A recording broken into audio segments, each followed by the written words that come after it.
আল্লাহ পাক রব্বুল আলামিন যখন মানুষদেরকে জান্নাত জাহান্নাম দিয়ে দিবেন, জান্নাতবাসীরা জান্নাতে চলে যাবে, জাহান্নামবাসীরা জাহান্নামে চলে যাবে।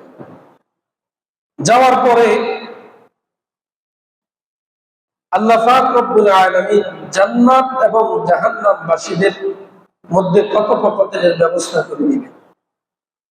যে দুনিয়াতে আমরা একসাথে চলছি, একসাথে চলাফেরা করছি, একসাথে থাকছি, খাইছি, সব কিছু একসাথে করেছি, কিন্তু যখন জান্নাতে যাওয়ার পরে জান্নাতবাসীরা দেখবে যে আমার ওই বন্ধু আমার সাথে একসাথে আমরা চলছি, ফিরছি, একসাথে ছিলাম, একসাথে খাওয়া দাওয়া করছি, একসাথে ব্যবসা করছি, একসাথে রাজনীতি করছি, কিন্তু এখন আমি জান্নাতে আছি, আমার জাহান্নাম আমার ওই বন্ধু যে দুনিয়াতে ছিল বন্ধু এখন কোথায়? খুঁজতে থাকবে, জান্নাতের মধ্যে যাই বন্ধুকে খুঁজতে থাকবে, আমার বন্ধু কোথায়? তখন আল্লাহ পাক রব্বুল আলামিন জান্নাতবাসী এবং জাহান্নামবাসীদের মধ্যে আল্লাহ তাআলা কথা বলার, কথোপকথনের একটা ব্যবস্থা করে দিবেন। জান্নাতবাসীরা জাহান্নামবাসীদের সাথে কথা বলতে পারবে, এই ব্যবস্থা করে দিবেন আল্লাহ তাআলা। ব্যবস্থা করার পরে আল্লাহ পাক রব্বুল আলামিন যখন তাদেরকে এই সুযোগ করে দিবেন, সুযোগ করার পরে জান্নাতবাসীরা জাহান্নামবাসীদেরকে প্রশ্ন করবে যে বন্ধু, দুনিয়াতে তো একসাথে চলছি, একসাথে খাইছি, একসাথে রাজনীতি করছি, একসাথে ব্যবসা করছি, প্রতিবেশী ছিলাম, সব কিছু একসাথে করছি, ঘটনা কি একসাথেই তো চলছি, কিন্তু আমি আজকে জান্নাতে, বন্ধু তুমি যে জাহান্নামে, কারণটা কি? কারণ জিজ্ঞেস করে আল্লাহ হেসে ব্যবস্থা করে দিবে। তখন জাহান্নামবাসীরা কয়েকটা কারণের কথা বলবেন, বন্ধু দুনিয়াতে তো একসাথে চলেছি, কিন্তু আমি এই জিনিসগুলা করার কারণে বা এই জিনিসগুলা না করার কারণে আজকে আমি জাহান্নামবাসী। আল্লাহ তাআলা সূরা মুদ্দাসসিরের ভিতরে সেটাই উল্লেখ করেছেন। আল্লাহ তাআলা বলেন, ফি জান্নাতিন ইয়াতাসাআলুন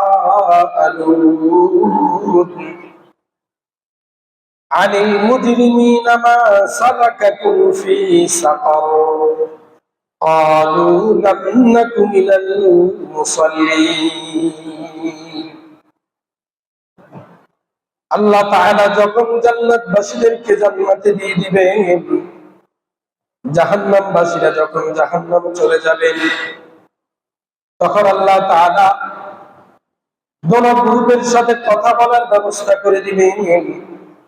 তখন জান্নাতবাসীরা জাহান্নামী বন্ধুকে জিজ্ঞেস করবে, বন্ধু মা সালাকাকুম ফি সাকার, দুনিয়াতে তো একসাথে চলছি, একসাথে খাইছি, একসাথে রাজনীতি করেছি, একসাথে ব্যবসা করেছি, কিন্তু বন্ধু আজকে আমি জান্নাতে, তুমি জাহান্নামে, তার কারণটা কি? জাহান্নামে যাওয়ার কারণটা কি?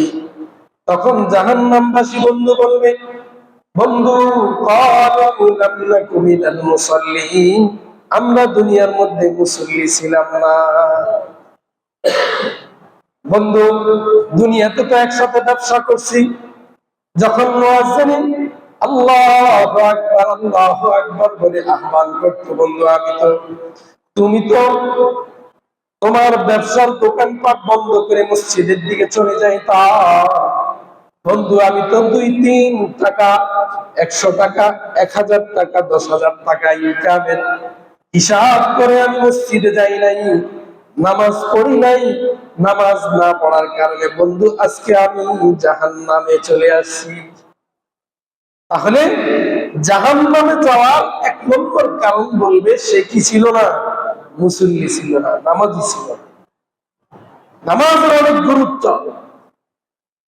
আল্লাহ পাক রব্বুল আলামিন নামাজের অনেক গুরুত্ব দিয়েছেন। কোরআন মাজিদে বিভিন্ন জায়গায়, 82 জায়গায় আল্লাহ তাআলা নামাজের কথা বলেছেন।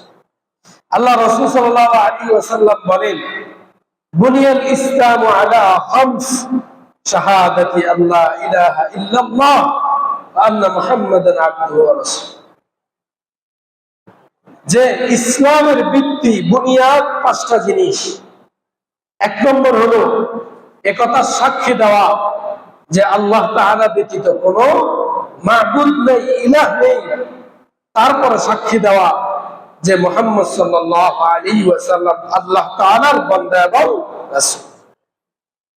এই ঈমানের সাক্ষী দেওয়ার পরে দ্বিতীয় নম্বর যে বুনিয়াদ ভিত্তি সেটা হলো নামাজ, ওয়া ইকামিস সালাহ। তাহলে নামাজের মূল ভিত্তির দ্বিতীয় নম্বর হলো কি? ইসলামের মূল ভিত্তির দ্বিতীয় নম্বর হলো কি? নামাজ আদায় করা। আল্লাহ রাসূল সাল্লাল্লাহু আলাইহি ওয়াসাল্লাম বলেন, বাইনাল আবদি ওয়া বাইনাল কুফরি তারকুস সালাহ, তারকুস সালাহ। আল্লাহ রাসূল বলেন, একজন মুমিন বান্দা আর একজন কাফের বান্দার মাঝে পার্থক্য করার মাধ্যম হলো নামাজ। একজন মুমিন বান্দা সে নামাজ পড়বে, পক্ষান্তরে একজন কাফের সে নামাজ পড়বে না। বাইনাল আবদি ওয়া বাইনাল কুফরি তারকুস সালাহ।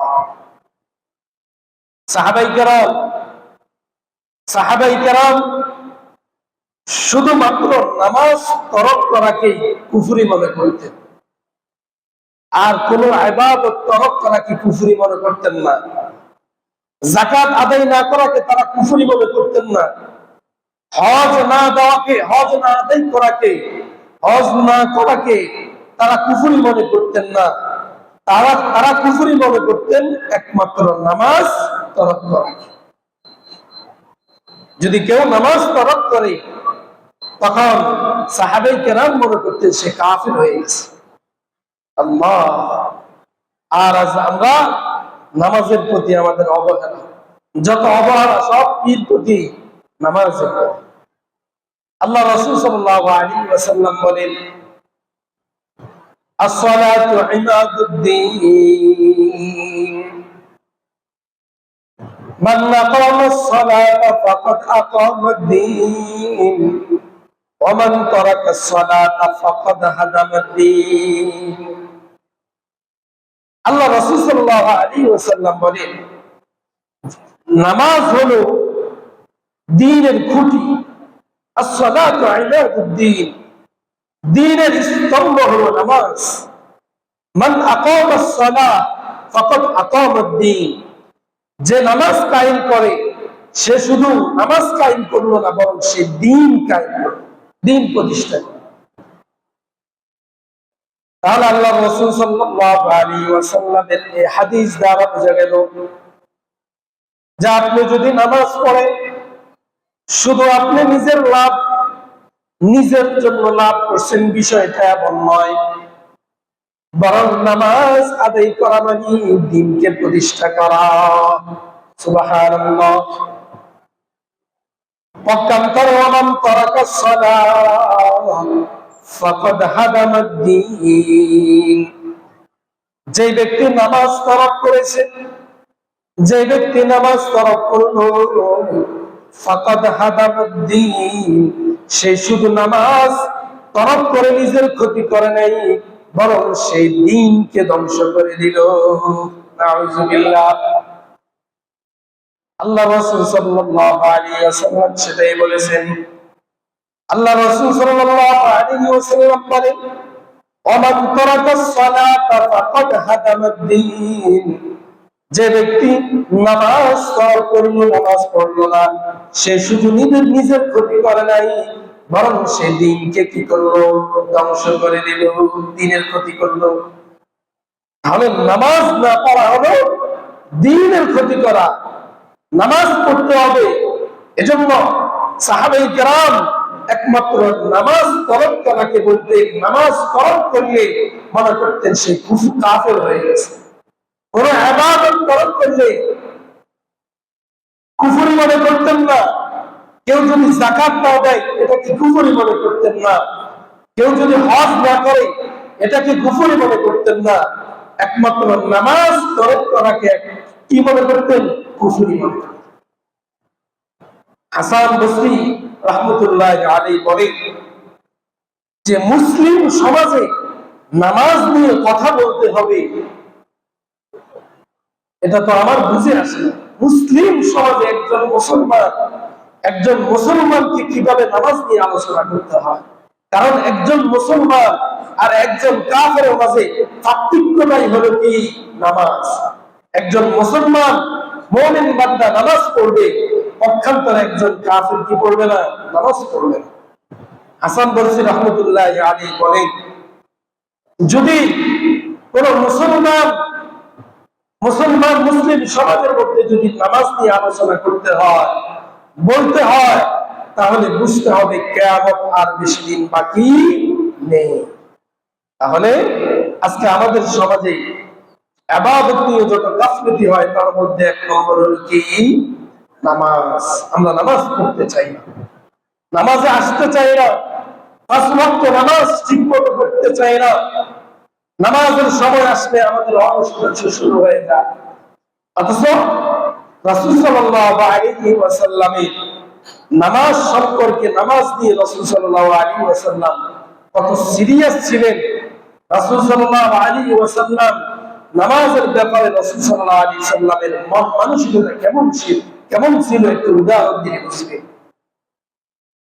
রাসূল সাল্লাল্লাহু আলাইহি ওয়াসাল্লামের উপরে যত বিপদ এসেছিল, যত কঠিন মুহূর্ত রাসূল পড়েছেন, তার মধ্যে থেকে দুইটা কঠিন মুহূর্ত হলো, একটা হলো উহুদের ময়দান, আর একটা হলো তাইফের ময়দান। উহুদের ময়দানে রাসূল সাল্লাল্লাহু আলাইহি ওয়াসাল্লাম অনেক কষ্ট সহ্য করেছেন, রক্ত শরীরে রক্ত জড়িয়েছেন। উহুদের ময়দানে মুসলমানরা যদিও প্রথম দিকে বিজয় লাভ করেছে, কিন্তু ফরেদি মুসলমানদের অসতর্কতার কারণে মুসলমানরা ওই যুদ্ধের মধ্যে অনেক মার খেয়েছে। 70 জন সাহাবী শহীদ হয়েছে। উহুদের ময়দানে এখনো ওই 70 জন সাহাবীর কবর একসাথে দেওয়া হয়েছে। যারা আমরা উমরা হজ করতে যাইতেছে, তারা ওটা সচক্ষে দেখে আসতেছে। উহুদের ময়দানে রাসূল সাল্লাল্লাহু আলাইহি ওয়াসাল্লামের দান্দান মোবারক শহীদ হয়ে গেছে। উহুদের ময়দানে রাসূল সাল্লাল্লাহু আলাইহি ওয়াসাল্লামের মাথার মধ্যে যে লোহার টুপ পরিধান করেছে, ওটা রাসূল সাল্লাল্লাহু আলাইহি ওয়াসাল্লামের মাথার মধ্যে গেঁথে গিয়েছে। অতরেই রক্ত ঝরা শুরু হয়ে গেছে। উহুদের ময়দানে ঘোষণা হয়েছিল, কাফেররা মনে করেছিল মুহাম্মদ সাল্লাল্লাহু আলাইহি ওয়াসাল্লাম নিহত হয়ে গেছে। উহুদের ময়দানে কাফেরদের মেইন টার্গেট ছিল যে তারা রাসূল সাল্লাল্লাহু আলাইহি ওয়াসাল্লামকে হত্যা করবে। এজন্য উহুদের ময়দানে রাসূল সাল্লাল্লাহু আলাইহি ওয়াসাল্লামকে তারা বিভিন্ন দিক থেকে আক্রমণ করেছে। রাসূলের দান্দান মোবারক শহীদ হয়েছে, অঝরে রক্ত পড়া শুরু করেছিল। এই কঠিন মুহূর্তেও রাসূলের সামনে সাহাবায়ে কেরামকে হত্যা করা হয়েছে। রাসূলকে বাঁচানোর জন্য সাহাবীরা তাদের বুকটা তীরের সামনে পেতে দিয়েছেন, যাতে রাসূলের কোনো ক্ষতি না হয়। তারা মরতে রাজি, তারা নিজেদের জীবন বিলি করে দিতে রাজি, কিন্তু রাসূলের জীবন দিতে তারা রাজি নয়। রাসূল সাল্লাল্লাহু আলাইহি ওয়াসাল্লামের সামনে সাহাবায়ে কেরাম শহীদ হয়েছিল। ওই মুহূর্তে রাসূল সাল্লাল্লাহু আলাইহি ওয়াসাল্লাম কাফেরদের বিরুদ্ধে কি করেন নাই, বদদুয়া করেন নাই। জিবরাইল আলাইহিস সালাম বলেছেন, পাহাড়ের ফেরেশতারা অনুমতি চেয়েছিল, হে আল্লাহ রাসূল, আপনি শুধু অনুমতি দেন, আমরা পাহাড় এই কাফেরদেরকে ধ্বংস করে দেব। রাসূল সাল্লাল্লাহু আলাইহি ওয়াসাল্লাম বলেছেন, আল্লাহুম্মা ইহদি কওমি ফাইন্নাহুম লা ইয়ালামুন। না, আমার এই উম্মতদেরকে ধ্বংস করা যাবে না। হতে পারে তারা ঈমান আনে নাই, কিন্তু তাদের ওরসদার সন্তান যারা সামনে আসবে, হতে পারে তারা ঈমান আনে। রাসূল কি করেন নাই, বদদুয়া দেন। তায়েফের ময়দানে এতটুকু রাসূল সাল্লাল্লাহু আলাইহি ওয়াসাল্লাম তায়েফে গিয়েছিলেন দাওয়াত দেওয়ার জন্য। কি হয়েছে, ছোট ছোট ছেলেমেয়েরা রাসূলকে পাগল বলে ফাঁদে নিক্ষেপ করেছে। আমরা যেমন একটা পাগল যখন আসে, আমাদের ছোট ছেলেরা তার সাথে দুষ্টামি করা শুরু করে না? রাসূল যখন তায়েফের মানুষদেরকে ইসলামের দাওয়াত দেওয়ার জন্য তাইফে গিয়েছিলেন, তখন ওই তাইফের ছোট ছোট ছেলেরা রাসূলকে পাগল বলে রাসূলকে পাথরে নিক্ষেপ করা শুরু করেছে। রাসূলের শরীর থেকে রক্ত পড়া শুরু করেছিল, রক্ত ঝরতেছিল পাথরের আঘাতে। এবার আপনারা বলেন, পাথর কত জোরে মারলে মানুষের শরীর থেকে রক্ত বাইর হয়? সাধারণত পাথর মারলে মানুষের ওই জায়গার মধ্যে, চামড়ার মধ্যে ফুলে যায় অথবা ফুলে যায়, ফুসকা উঠে। কিন্তু অনেক জোর আঘাত করলে তারপরে গিয়ে শরীর থেকে কি পড়ে? রক্ত ঝরে। চামড়াটা বেদ করে, চামড়াটা বেদ করে গুস্তের মধ্যে পর্যন্ত পাথরে আটকে ছিল। এত জোরে জোরে রাসূল সাল্লাল্লাহু আলাইহি ওয়াসাল্লামকে পাথর নিক্ষেপ করছে। রাসূল বেহুশ হয়ে গিয়েছিল। যায়েদ ইবনে হারেসা বলেন, তো রাসূলকে পাথর নিক্ষেপ করা হচ্ছিল আর রক্ত বাইর হইতেছে, রাসূল সাল্লাল্লাহু আলাইহি ওয়াসাল্লাম ওই রক্তগুলো পুষতেছে। যায়েদ ইবনে হারেসা বললেন, হে আল্লাহর রাসূল, এই রক্তগুলো আপনি পুষতেছেন কেন? মাটিতে ঝরতে দেন না কেন? যায়েদ ইবনে হারেসাকে রাসূল সাল্লাল্লাহু আলাইহি ওয়াসাল্লাম উত্তর দিলেন যে এই রক্ত যদি মাটিতে পড়ে, আমি রাসূলের রক্ত যদি মাটিতে পড়ে, তাহলে ওই মাটির মধ্যে কখনো ফসল উৎপন্ন হবে না। তায়েফের মধ্যে, তায়েফের ময়দানে কখনো ফসল উৎপন্ন হবে না। এবং যদি এই রক্ত যদি মাটিতে পড়ে, তাহলে আল্লাহ তাআলার সাথে সাথে তায়েফবাসীদেরকে ধ্বংস করে দিবেন। তায়েফের ময়দানে রাসূল সাল্লাল্লাহু আলাইহি ওয়াসাল্লামের উপর আঘাতের কারণে আসমানের ফেরেশতারা কান্না করা, একযোগে কান্না করা শুরু করেছিল। জমিনের ফেরেশতারাও কান্না করা শুরু করেছিল। শুধু তাই নয়, বরং আরশ বহন করা ফেরেশতারাও কান্না করা শুরু করেছিল। কান্নার রোল পড়া শুরু করেছিল। তায়েফের ময়দানে রাসূলকে এত কষ্ট দিয়েছিল তারা। আল্লাহ পাক রব্বুল আলামিন ফেরেশতাদের কান্না সহ্য না করতে পেরে আল্লাহ রাসূল সাল্লাল্লাহু আলাইহি ওয়াসাল্লাম জিবরাইলকে প্রেরণ করলেন। ও জিবরাইল, যাও আমার বন্ধুর কাছে যাও, বন্ধুকে জিজ্ঞেস করো যে আমার বন্ধু যদি আদেশ করে তাহলে এই তায়েফের মানুষকে তুমি ধ্বংস করে দাও। রাসূল সাল্লাল্লাহু আলাইহি ওয়াসাল্লামের দরবারে ফেরেশতা চলে আসলেন। জিবরাইল আলাইহিস সালাম এসে বললেন, হে আল্লাহর রাসূল, আপনি যদি আদেশ দেন, পাহাড়ের ফেরেশতারা আসছে, সব ফেরেশতারা এসে এক জাত ফেরেশতারা এসে রাসূল সাল্লাল্লাহু আলাইহি ওয়াসাল্লামের অনুমতির জন্য বসে আছে। জিবরাইল বললেন, হে আল্লাহর রাসূল, পাহাড়ের দুইজন ফেরেশতা আসছে, আপনার অনুমতির জন্য আপনি যদি অনুমতি দেন, তাহলে আপনার এই তায়েফের কাফেরদেরকে আল্লাহ তাআলা এই পাহাড়ের ফেরেশতারা ধ্বংস করে দিবে। দুই দিক থেকে পাহাড় এসে তাদেরকে জমিনের সাথে মিশিয়ে দিবে। আল্লাহ রাসূল সাল্লাল্লাহু আলাইহি ওয়াসাল্লাম এত আঘাতের সম্মুখীন হয়েছেন যে ফেরেশতারা পর্যন্ত কান্না করা শুরু করেছেন। আরশ বহন করা ফেরেশতারাও কান্না করা শুরু করেছেন। রাসূলের রক্তটা বক করে পড়তেছিল, ওই রক্ত রাসূল মাটিতে পড়তে দেন নাই। এত অত্যাচার, এত জুলুম সহ্য করার পরেও রাসূল সাল্লাল্লাহু আলাইহি ওয়াসাল্লাম তাদের জন্য কি করেন নাই? দোয়া করেন। কিন্তু পক্ষান্তরে খন্দকের যুদ্ধে যখন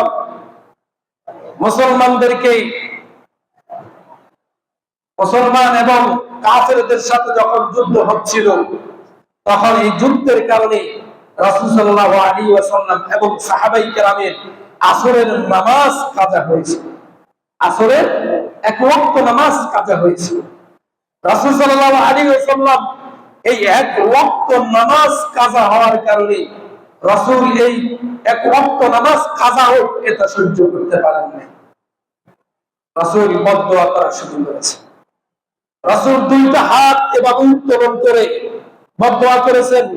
হাদিসের ভিতরে আসছে, সাহাবায়ে কেরাম বলেন, রাসূল হাত তুলেছেন, রাসূলের হাতের তোলার কারণে বগলের নিচ পর্যন্ত আমরা দেখেছি।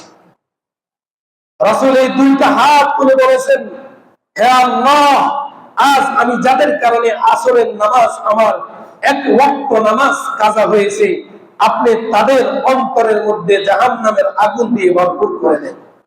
হে আল্লাহ, যাদের কারণে আমাদের নামাজ এক ওয়াক্ত নামাজ কাজা হয়েছে, হে আল্লাহ আপনি তাদের ঘরের মধ্যে জাহান্নামের আগুন দিয়ে ভরপুর করে দেন।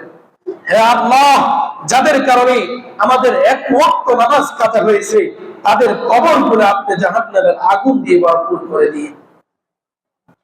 এখানে বলার মেন উদ্দেশ্য হলো, দেখেন রাসূল উহুদের ময়দানে নিজের বান্দার মোবারক শহীদ হয়েছে, রাসূলের শরীরের বিভিন্ন জায়গায় আঘাতপ্রাপ্ত হয়েছেন, রক্ত ঝরেছিল রাসূলের শরীর থেকে, এবং 70 জন সাহাবীকে হত্যা করা হয়েছিল, শহীদ করা হয়েছিল, অগণিত সাহাবীকে আহত করা হয়েছিল। রাসূল বদদুয়া দেন নাই, বরং দোয়া করেছিলেন, আল্লাহুম্মা হদি কওমি ফাইন্নাহুম লা ইয়ালামুন। বফতায়ের ময়দানেও রাসূল বেহুশ হয়ে গিয়েছিলেন, আল্লাহ তাআলা ফেরেশতা রাসূলের কাছে প্রেরণ করেছেন, আপনি যা বদদুয়া করবেন, যা বলবেন, আপনার যদি যা বলবেন তা আজকে কার্যকর হবে, আপনার যারা আপনাকে কষ্ট দিতেছে তাদেরকে ধ্বংস করে দেওয়া হবে। রাসূল বদদুয়া দেন নাই, রাসূল বলেছেন, আল্লাহুম্মা হদি কওমি ফাইন্নাহুম লা ইয়ালামুন। হে আল্লাহ তারা জানে না, হে আল্লাহ আমি কি রাসূল কেন আসছি তারা জানে না, হতে পারে তাদের আনেওয়ালা সন্তানরা ইসলাম গ্রহণ করবে। রাসূল বদদুয়া দেন নাই। কিন্তু যখন খন্দকের ময়দানে এক ওয়াক্ত নামাজ কাজা হয়েছিল তখন রাসূল আর সহ্য করতে পারেন নাই। রাসূল সঙ্গে সঙ্গে হাত তুলে তাদের বিরুদ্ধে বদদুয়া করেছিলেন, হে মুসলমান, হে আমার ভাইয়েরা, এখন এই ঘটনা দ্বারা এটাই প্রতীয়মান হয় যে রাসূলের কাছে, সাহাবায়ে কেরামের কাছে নিজের জীবন তারা দিতে প্রস্তুত, নিজের জীবনটা তারা বিলীন করতে পারে, কিন্তু তারা এক ওয়াক্ত নামাজ তাদের জীবন থেকে কাজা হয়ে যাক, এক ওয়াক্ত নামাজ তাদের জীবন থেকে চলে যাক, এটা তারা কখনো বরদাস্ত করতে পারে না। রাসূলের নামাজের ব্যাপারে রাসূল সাল্লাল্লাহু আলাইহি ওয়াসাল্লামের মন মানসিকতা হলো এমন যে তুমি আমাকে মারি ফেলাও, আমাকে শহীদ করে ফেলাও, আমার সামনে আমার সাহাবীদেরকে শহীদ করে ফেলাও, তোমার বিরুদ্ধে আমি বদদুয়া করব না, বরং দোয়া করব, কিন্তু নামাজ যদি ছুটে যায় এটা আমি সহ্য করতে পারি। এজন্যই সাহাবায়ে কেরাম নামাজ তরক হওয়াকে কুফরি মনে করতেন, অন্য কোন ইবাদত তরক হওয়াকে তারা কি করতেন না, কুফরি মনে করতেন না। এই ঘটনা থেকে উলামায়ে কেরাম বলেন, এবং এই ঘটনা থেকে উলামায়ে কেরাম এটা বলেন যে রাসূলের ওই বদদুয়ার কারণে আজ পর্যন্ত কোন কাফেরের ঘরের মধ্যে শান্তি নেই। তারা তাদের কাছে বাহ্যিক শান্তির যত ব্যবস্থা থাকুক না কেন, খোঁজ নিয়ে দেখেন তারা পারিবারিক শান্তি থাকে না, পারিবারিক শান্তিতে তারা নেই। এজন্য উলামায়ে কেরাম বলেন যে ঘরের ভিতরে একজন মাত্র বেনামাজি থাকে, ওই ঘরের ভিতরে যতই সুখ শান্তির যতই ব্যবস্থা থাকুক, কিন্তু ওই ঘরের ভিতরে কখনো শান্তি আসবে না। ঘরের ভিতরে পরিবারের মাত্র একজন যদি বেনামাজি থাকে, তাহলে বুঝতে হবে ওই ঘরের ভিতরে অশান্তির জন্য একটা টাওয়ার সে বসিয়ে নিয়েছে। ওই টাওয়ারটা, অশান্তির টাওয়ারটা তার কাছে সব সময় অশান্তি লেগেই থাকবে। একটা পরিবারের ভিতরে, একটা ঘরের ভিতরে একজন বেনামাজি থাকা মানে হলো ওই ঘরের মধ্যে অশান্তির টাওয়ার বসানো, কখনো শান্তি আসবে না। বাস্তবে তাই দেখা যায় সমাজে, আমি যতই ইবাদত করি না কেন, কিন্তু ঘরের ভিতরে আমার শান্তি নেই, সব কিছুর মধ্যে পেরেশানির মধ্যে থাকতে হয়, রিজিকে বরকত নেই, যত ইনকাম করি কিন্তু আমার এই ইনকামের দ্বারা আমার সংসারের ভিতরে অভাব যায় না। বিপদ, একজন অসুস্থ, তারপরে আরেকজন অসুস্থতা, বিপদ লাগাতার লেগেই থাকে। আজ থেকে খোঁজ নিয়ে দেখবেন আপনার ঘরের ভিতরে একজন বেনামাজি আছে। আব্দুল কাদের জিলানী রাহমাতুল্লাহ আলাইহি তো আরো মারাত্মক কথা বলে। তিনি বলেন যে এক সমাজের এক ঘরের ভিতরে যদি একজন বেনামাজি থাকে, তাহলে ওই ঘর থেকে 40 ঘর পর্যন্ত আল্লাহ তাআলা বরকত নাযিল করেন না, বরকত থাকে না, বেবরকতি লেগেই থাকে।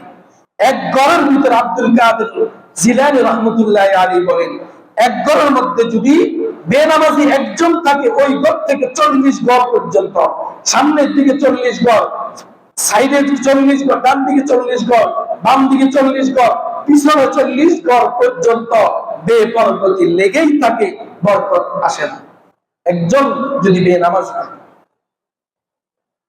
তাহলে বুঝেন নামাজের কত গুরুত্ব। আজ আমরা কি করতেছি না? নামাজ পড়তেছি। অথচ আল্লাহ তাআলা বলেন, ইন্নাস সালাতা তানহা আনিল ফাহশাই ওয়াল মুনকার। আল্লাহ তাআলা বলেন যে নামাজটা হলো এমন একটা হাতিয়ার, এমন একটা যন্ত্র, কেউ যদি নামাজ পড়ে, এই নামাজের মাধ্যমে একজন মানুষ খাঁটি ইমানদার হয়। নামাজের মাধ্যমে কখনো গুনাহ হয় না। যদি একজন মানুষ নামাজ পড়ে, সে কখনো জিনা করতে পারে না। একজন মানুষ যদি নামাজ পড়ে, তাহলে ওই নামাজের মাধ্যমে সে কখনো সুদ খেতে পারে না। একজন মানুষ যদি নামাজ পড়ে, তাহলে ওই নামাজের কারণে সে কখনো বেগানা নারীর দিকে তাকাইতে পারে না। এই নামাজের মাধ্যমে একজন প্রতিবেশী আরেকজন প্রতিবেশীকে উপরে জুলুম করতে পারে না। একজন নামাজের কারণে, নামাজের কারণে, নামাজ পড়ার কারণে ভাই ভাইয়ের উপরে জুলুম করে না। নামাজের কারণে সমাজের মধ্যে অন্যায় থাকে না। নামাজের কারণে সমাজের মধ্যে রহমত বর্ষণ করতে থাকে। আল্লাহ তাআলা বলেন, ইন্নাস সালাতা তানহা আনিল ফাহশাই ওয়াল মুনকার। নামাজ মানুষকে অশ্লীল কাজ, নাফরমানির কাজ থেকে আল্লাহ তাআলা এই নামাজের মাধ্যমে মানুষকে হেফাজত করেন, বিরত রাখেন। তাহলে আবার বুঝেন, আমি যদি নামাজও পড়ি আবার অন্যায় করি, আমি যদি নামাজও পড়ি আবার ব্যবসার মধ্যে ওজনে কম দিই, আমি যদি নামাজও পড়ি আবার কাস্টমারের সাথে যে কি করি, ধোঁকাবাজি করি, আমি নামাজও পড়ি এবং একজন আরেকজনের উপরে জুলুম করি, আমি নামাজ পড়ি আবার সুদও খাই, আমি নামাজ পড়ি আবার বেগানা নারীর দিকে তাকাই, তাহলে বুঝতে হবে আপনার এই নামাজ নামাজ হয় না। আপনার এই নামাজ প্রকৃত নামাজ হয় না। যদি প্রকৃত নামাজ হইতো, তাহলে আল্লাহ তাআলা যে বলেছে, ইন্নাস সালাতা তানহা আনিল ফাহশাই ওয়াল মুনকার, যে নামাজের মাধ্যমে আল্লাহ তাআলা আমাকে অন্যায় অশ্লীল কাজ থেকে আল্লাহ তাআলা আমাকে আপনাকে কি করবে? বিরত রাখবে। অথচ আমাদের নামাজে দাঁড়াই নেই। আমি যখন নামাজে দাঁড়াই, আমার দুনিয়ার যত ব্যস্ততা, সব ব্যস্ততার কথা নামাজে দাঁড়াইলেই স্মরণ হয়েছে। অথচ সাহাবায়ে কেরামের অবস্থা কেমন ছিল? আলী রাদিয়াল্লাহু তাআলা আনহু ঘটনা আছে। আলী রাদিয়াল্লাহু তাআলা আনহুর পায়ের মধ্যে তীর নিক্ষেপ হয়েছিল, তীর বিদ্ধ হয়েছেন আলী রাদিয়াল্লাহু তাআলা। ওটার ব্যথা এত বেশি ছিল যে সাহাবায়ে কেরাম তার পা থেকে তীর নিক্ষেপ বাহির করতে পারতেছিলেন না। রাসূল সাল্লাল্লাহু আলাইহি ওয়াসাল্লামের কাছে সাহাবায়ে কেরাম গেলেন, গিয়ে বললেন, হে আল্লাহর রাসূল, আলী রাদিয়াল্লাহু তাআলা আনহুর পা থেকে তীর বাহির করতে পারতেছি না, প্রচুর ব্যথা করতেছে। রাসূল সাল্লাল্লাহু আলাইহি ওয়াসাল্লাম তখন বলেন, আমার সাহাবীরা যখন আলী রাদিয়াল্লাহু তাআলা, আমার আলী যখন নামাজের মধ্যে দাঁড়িয়ে যাবে, তখন তুমি ওই তীরটা বাহির করবা, দেখবা তখন সমস্যা হবে না। ঠিক তদ্রুপ করে আলী রাদিয়াল্লাহু তাআলা যখন নামাজে দাঁড়িয়ে গেলেন, নামাজে দাঁড়ানোর পরে সাহাবায়ে কেরাম তার পা থেকে ওই তীরটা খুলে ফেললেন। নামাজ শেষ করার পরে সাহাবায়ে কেরাম আলী রাদিয়াল্লাহু তাআলা কে জিজ্ঞেস করলেন, আপনি কি ব্যথা পেয়েছেন কিনা? তখন আলী রাদিয়াল্লাহু তাআলা বললেন যে, আল্লাহর কসম, আমার পা থেকে তীরটা তোমরা বের করেছো, একটা মশা কামড় দিলে যতটা আঘাত মানুষ পায়, আমি আলী ততটা আঘাত পাই নাই। সুবহানাল্লাহ। তাদের নামাজটা ছিল তেমন। হাদিসের ভিতরে আছে, একজন সাহাবী, খেজুরের বাগান ছিল, ওই সাহাবী খেজুরের বাগানের মধ্যে বসে দাঁড়িয়ে নামাজে দাঁড়িয়ে গেলেন। দাঁড়ানোর পরে একটা ফাঁকি তার সামনে দিয়ে শুধু ঘুরতেছে। ঘুরার কারণে ওই সাহাবীর নামাজের মধ্যে বিঘ্নতা সৃষ্টি হলো, খুশুখুশু চলে গেল। ওই সাহাবী নামাজটা শেষ করে রাত করে রাসূল সাল্লাল্লাহু আলাইহি ওয়াসাল্লামের দরবারে চলে আসছেন। রাসূল সাল্লাল্লাহু আলাইহি ওয়াসাল্লামের দরবারে এসে বললেন, হে আল্লাহর রাসূল, আমি আমার বাগানে দাঁড়িয়ে নামাজ পড়ছিলাম, একটা ফাঁকি আমার নামাজের মধ্যে খুশুখুশুকে বিনষ্ট করেছে।